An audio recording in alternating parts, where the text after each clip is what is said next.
And I've congratulations for you, Zambia, particularly Lusaka. You are the highest audience on Farmers of Thought.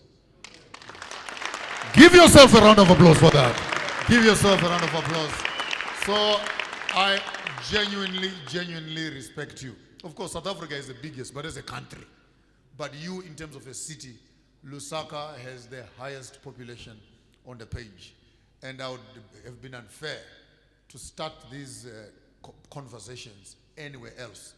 It's Lusaka, then it's Pretoria, then it's Cape Town, then Durban. Zimbabwe does not even appear. It's working. It's just too negative there sometimes. They are my people, I know them. They are my people. They are politically confused. They can't discuss anything except ZANU-PF and CCC. That's all. And I'm not mixing my words, and I know it's on record. Zimbabweans, you need to pick up your conversation. There are more things happening in the world than ZANU-PF and CCC. We can talk about many other things. How many angels can dance at the sharpest point of a needle?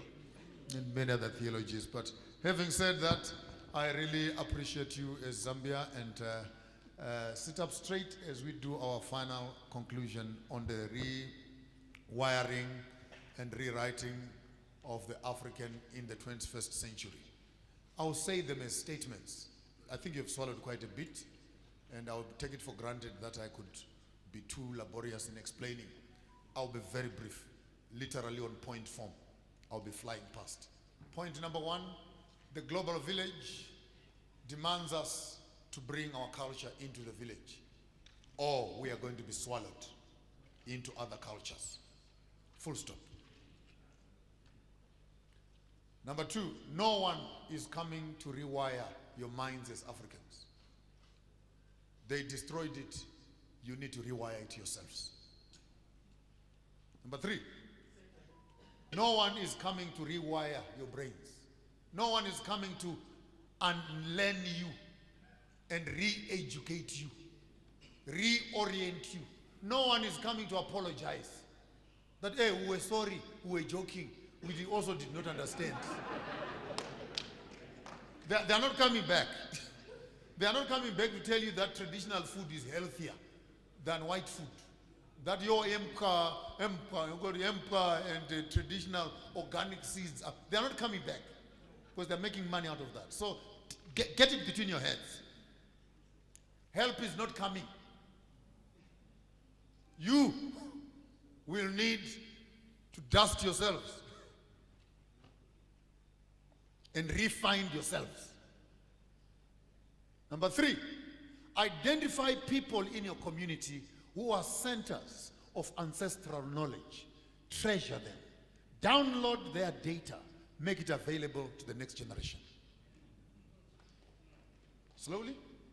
Identify people in the community who have data, ancestral data. Don't talk about demons and ancestors. I'm using that word in the discipline that it deserves. Those who know where we are coming from. If you still have some old women and gogos who know some of these things, do not demonize them. Get close to them.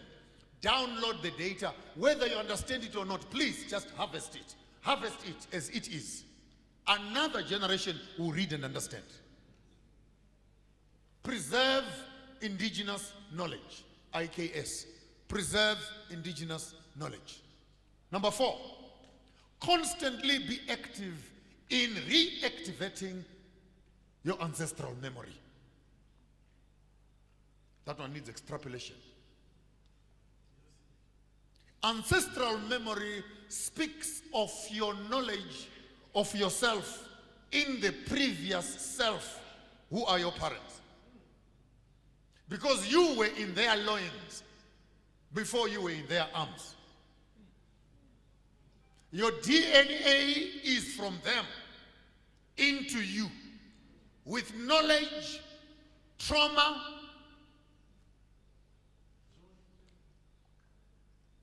emitted, transmitted from one generation to another.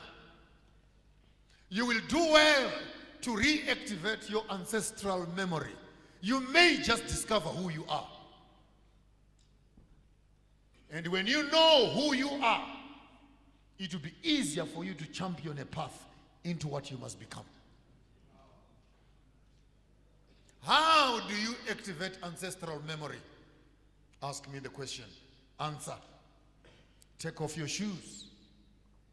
Ground your feet once in a while. Reduce too many clothes. Allow your skin to breathe.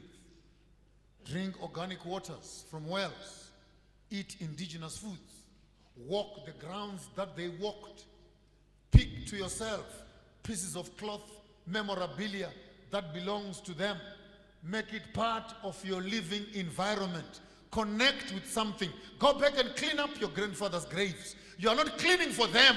You are cleaning for yourself and your children that will come after you. When your children ask you, where do we come from? They deserve knowledge from you to say, here is your grandfather. Here is your great-grandfather. Here is your great-grandfather. His grandfather and his grandfather. This one died from diabetes. This one died from diabetes. This one died from diabetes. This one died from diabetes. What have you told your child? Be careful to live well. This thing is in the family. Our knowledge of our history teaches us more about ourselves. When you cut off your ancestral knowledge, you are going to be struggling with public information. Never allow, number 5, your children to get married to anyone when you have not seen their grandfather's graves.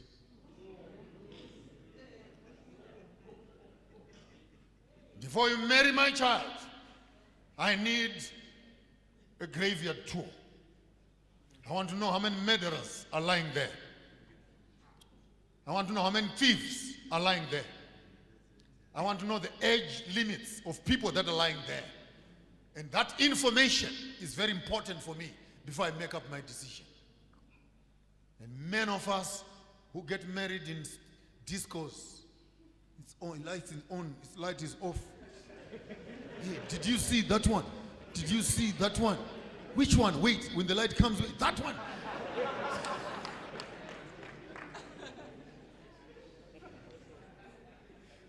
No. We need some little bit of respect. For these things are not as easy as we say that they are. We need to understand where the roots are. Then we can understand what kind of fruits are coming out of this. So activate ancestral memory. Activate ancestral memory. Number 6, improve on your diet. Improve on your diet. Improve on your diet. Reduce eating. Someone lied to you that you must eat 3 times a day. That person was a demon and a devil. In our ancient days, I don't remember eating 3 times a day. We used to eat 1 meal a day. If you are lucky, you would find that Nshima that slept last night, what do you call it? Chimbala, the fermented one. Then you'll be lucky to hold something in the morning. Otherwise, it's go and go. We would put a bit of milk in our mouths, eat some few berries during the day, and eat, and we would have the first meal was in the evening when we came back home. And so this whole thing of 3 meals a day, hey, eat like a king in the morning, hey, eat like a queen in the afternoon, hey, eat like a princess in the evening. All this Ellen G. White material of yours will confuse you. We are suffering at an age of too much eating. I am saying so because medically speaking, intermittent fasting is healthy for the human body. It activates your mind. Sleep as much as possible with empty stomachs. Come on, guys. Give your stomach a break. You can't be a factory of manufacturing waste constantly.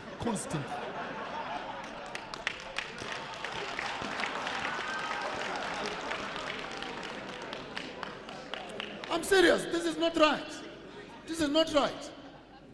I eat once a day, sometimes once in 2 days. Do I look any thinner? Do I not look healthy? I want when I sleep in the night and I give my mind an assignment, hey, I'm struggling with this issue. My mind must get to work and I get visions and dreams. I get into places. I have sat in councils during the night, and I've traveled far and wide. I've even seen some places I can't mention for religious reasons. I have seen all of you.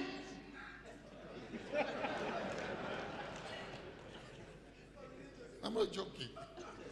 I'm not joking. Sounds funny, but I'm not joking. I've seen all of you. Even some of the battles that I go through, I have seen them ahead of schedule. Why? Because my body was ready to tap into these realms and access this knowledge. And there's no mystery. There's no mystery about Maponga J. I'm giving you the recipe which can equally work for you. Number 7, try and live at peace with as many people as possible. Because bad energy blocks the chakras. Oh, sorry, I'm using wrong language now. Bad energy pollutes the spirit. Bad energy blocks the mind. Bad energy attracts wrong energy. Even that's why some of your business fail and your deals don't go through. Because there are things in your system. We see you with a good business plan, but your spirit, man, you don't taste good. There's something that is not right here. Have you felt like that? The business plan is fine, the figures are fine, but you look at the person, but you can't just feel them. You can't just feel them.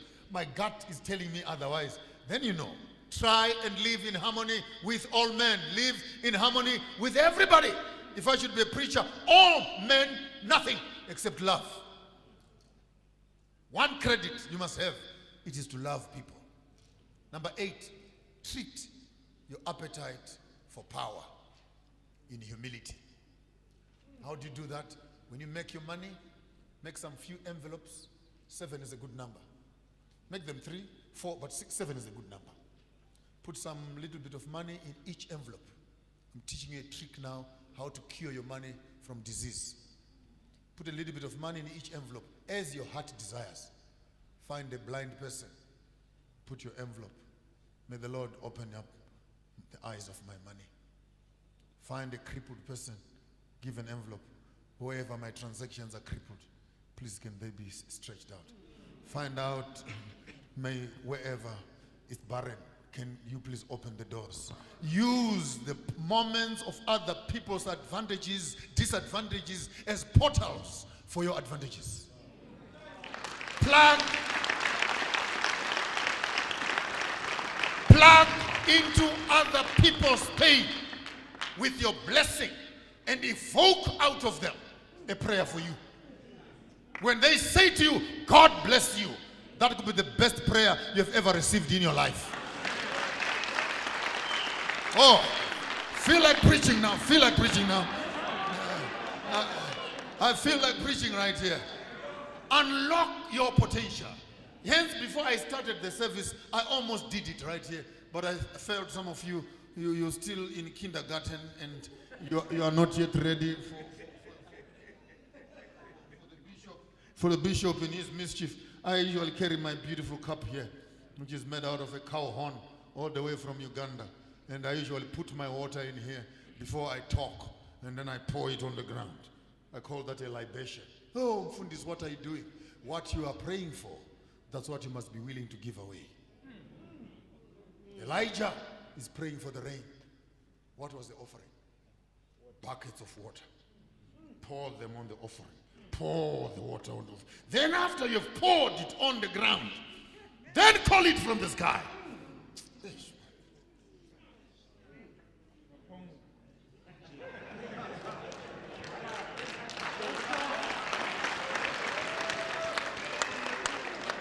I mean, did you hear me? Did you hear me? Many of you call yourself Christians, but you have not yet even grown to have the faith of Hannah, who is mocked and ridiculed for being barren. And she goes to the house of the Lord to pray for a child. And when she receives the child, little did God and the priest know, she did not need the child. The child was for God. That which she needed the most was not for her, but for the one who would give it to her. Then in the opening of the passage it says, and Hannah went to the house of the Lord. Underline that part on chapter 1. And on chapter 2, Hannah was pregnant. Somewhere on verse 21 there, then it says, and the Lord visited Hannah. She had number 2. And the Lord visited Hannah. She had number 3. And the Lord visited Hannah. She had number 4. And the Lord visited Hannah. She had number 5. Hannah ended up with 6 children, but she only prayed for 1. Oh, come on, someone ask me what's happening here. Ask me what's happening here. There are certain prayers you only need to pray once, and God will visit you 5 times more.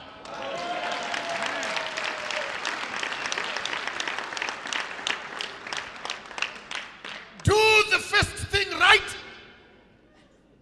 and give God an assignment to constantly be at your door.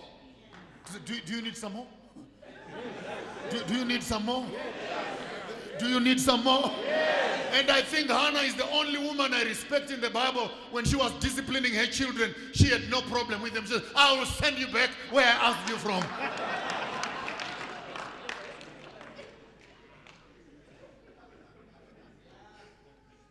Activate your blessings. Activate your blessings, number 8, by interacting with those that are giving you the blessings. Life is about rituals. If you have your blessings from the devil, keep those rituals alive. Those things will kill you. If you have your blessings from your ancestors, keep those rituals alive, or the ancestors will not be happy with you. If you get your blessings from God, keep God happy, or else he will kill you also. If you have them from the devil, keep the devil happy. But whoever is blessing you, come on, have a life of rituals. For rituals are the diet of the spirit. Be disciplined. Be consistent. Creating a life that is a pattern. It's easy to bring up children in a home that is rituals. Because there's order. There's a program. There's hierarchy. There's education. There is function. Clear definition of roles and duties. There's no confusion here. Create rituals. Rituals are the diet of the spirit. Number 9, convert your cultural knowledge into economics. This is yours, Gigi. Convert your cultural knowledge into business. The next billionaires that are coming up out of Africa are not billionaires. I saw this morning someone wrote on my Facebook page, oh, the whole of Africa does not have the money that Zuckerberg has. Zuckerberg has 179 billion in his account.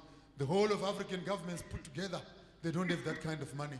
I wrote back to him and said, shut up, you fool. Each one of those $100 bills, it's 18 cents to print it. And if Zuckerberg can walk to the central bank tomorrow and ask for the gold equivalent to 179 billion, they'll kill him before he leaves the bank. It's not there. So Zuckerberg is not rich in 18 cents notes. And then you count as 179 billion of 18 cents pieces of paper. That's what these Europeans are doing when they come to Africa. They bring bags and bags of 18 cents. Call them US dollars. And then they buy real materials. Real gold. They buy real gold with 18 cents. Pieces of paper. Go tell Honorable Hakainde, I'm saying this myself, from my office, as Maponga J. I'm not joking. There's not a single drop of gold that must leave Zambia ever again. Oh, here's the solution. We mine our gold, we take our gold to the Reserve Bank, and then we print kwachas equivalent to the gold that we have. That's the only way we can make a sustainable economy. There's no mathematics. Don't call accountants. Don't call them.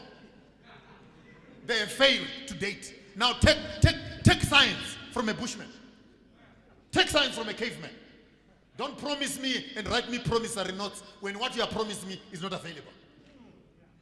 Simple solution. Put an embargo on gold. Zimbabwe has done it. Thumbs up. You may laugh as much as you want. It's a matter of time. You will know what I'm talking about. Burkina Faso has done it. It's a matter of time. Yes, Burkina Faso is heading for trouble right now in terms of sanctions. We were there for 21 years. We say, "Aluta continua" to Burkina Faso. The new type of leaders we are looking for in Africa are not puppets of the West. We are looking for a new breed of leaders. Ask Ruto if you don't think what I'm talking about. We tell you as leaders, stop being friends with these Americans. Stop it. Stop being friends with these British. We were there before. It's cruel for you to come into my house. You rape my children. You abuse me and everything else. Jiggy, jiggy. The following day you're coming. I'm here as your therapist. I'm here to help you to recover from your trauma. Shut up, for crying out loud. What do you know about trauma? What do you know about trauma? What do you know about trauma? Don't you want to tell me you want to help me to recover? The sight of you is trauma again. Allow us to recover. Let's look for our new abusers. Let's look for new relationships. Let's look for new interactions. Let's recover. That's the idea. That's the idea. That's the idea. We want to recover first. Then we will engage you at another level. Convert your indigenous medicines into technologies. Number 8, you educated people are the weakest link. Because you have gone to school, but school has not gone through you.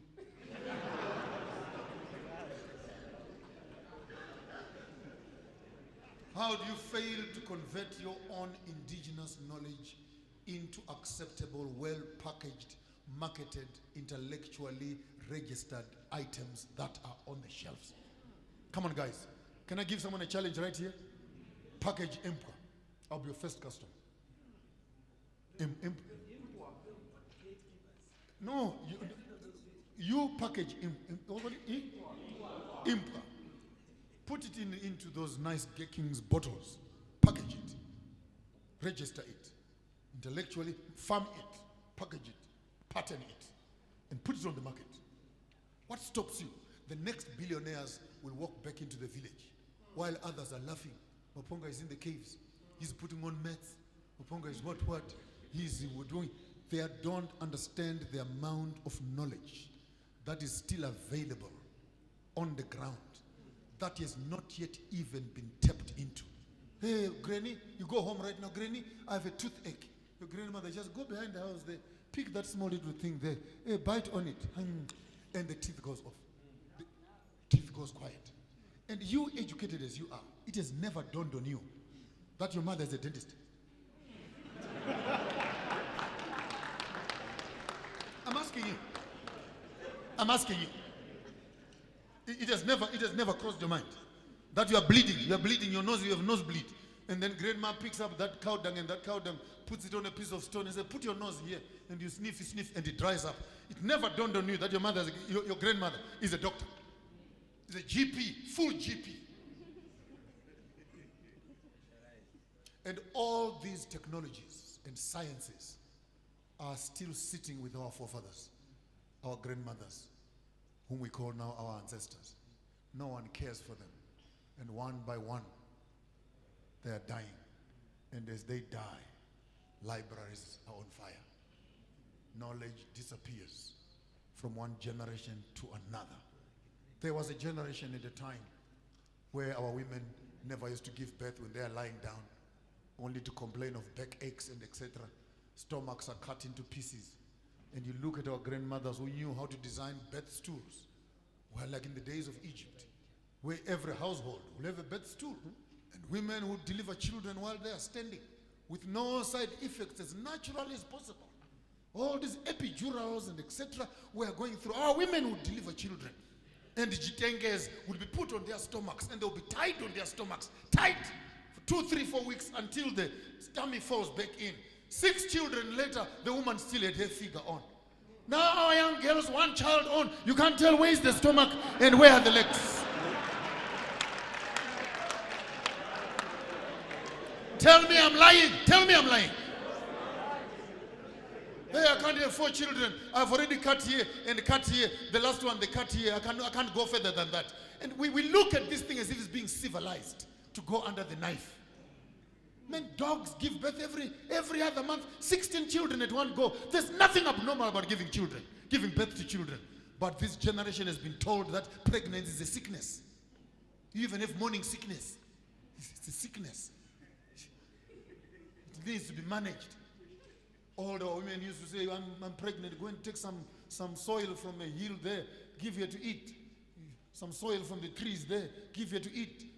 Iodine supplements and what? Lick some ashes here and then you do eat that and that. When we were giving breastfeeding, give her some pumpkin seeds, put some salt in them and induce the milk and what. Hey, I can't breastfeed. Milk can't come out. Let's buy some plastic milk. That's why this generation is sick to my head. Where our women are breastfeeding their men and their children are drinking plastic milk. You find every night a whole bishop is breastfeeding. And the little poor child is holding a plastic bottle in their mouth.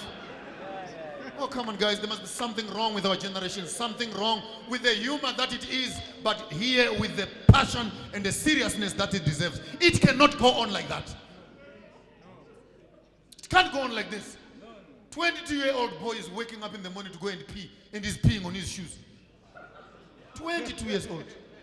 Man, in our days, when we woke up in the morning, you would be wondering, where is the toilet? And you will have sprinkled the whole toilet.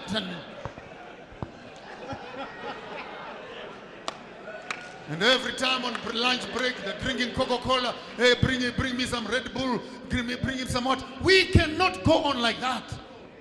If we are to rewire and reset, we need to reset our governance. We need to reset our education. We need to reset our businesses by setting up our cultural and our small little, what do you call these things? This community banking systems. Chilimba, when you are working in your field, blow your horn, cook some maheu, invite relatives to come and work in your field. And we work together, we eat together, we business together, we barter one with another.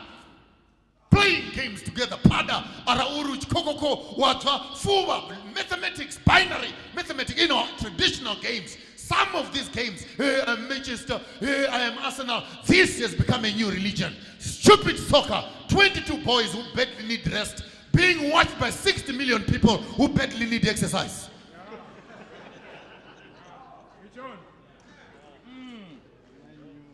And the devil has kept you busy, glued on the TVs, couch potatoes. Hey, Arsenal, hey, Liverpool, hey, me, I am Man United, I'm West Ham. Do you have shares? People even beat each other up on Monday morning from soccer. We need to reset our entertainment. We need to reset our arts. There's nothing fancy about Gucci. Don't buy brands. Own them.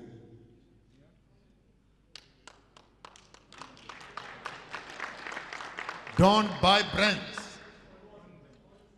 Own the brand. The danger of buying brands is you think that you're the value of your brand. I have a Rolls Royce in my house. If I put a pig in that Rolls Royce and send my driver to center, it will come back with a pig inside. Because a pig does not become a human being because it's sitting in the bishop's Rolls Royce. If you are cheap, you are cheap. I don't care. You can buy YSL, Chanel, Louis Vuitton, Gucci, Vincenzo, Hermes. You can buy all the brands. Hang them on your head, on your toes. Cover that shameful piece of flesh. If the quality of your heart is rotten, no amount of clothes can cover that.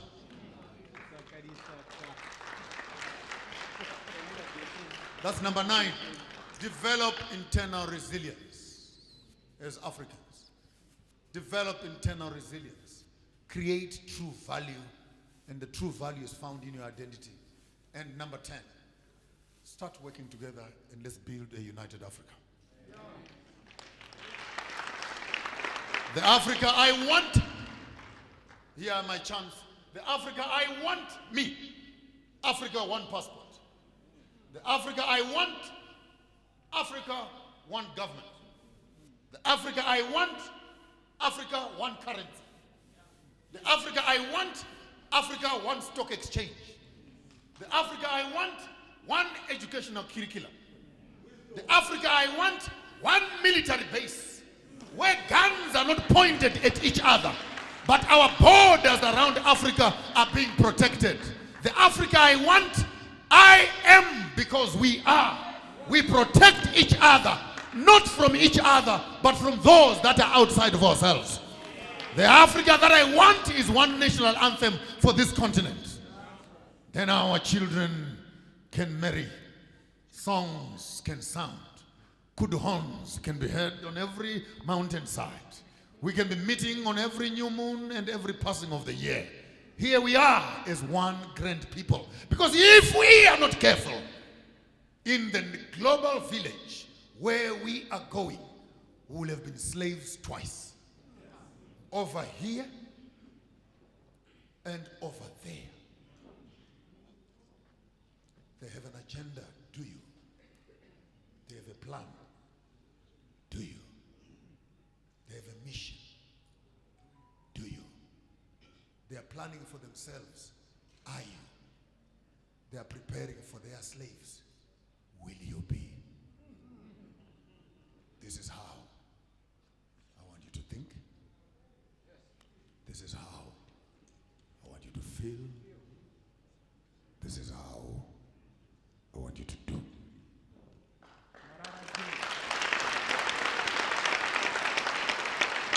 Please, ladies and gentlemen, a very, very, very big round of applause for Bishop Maponga.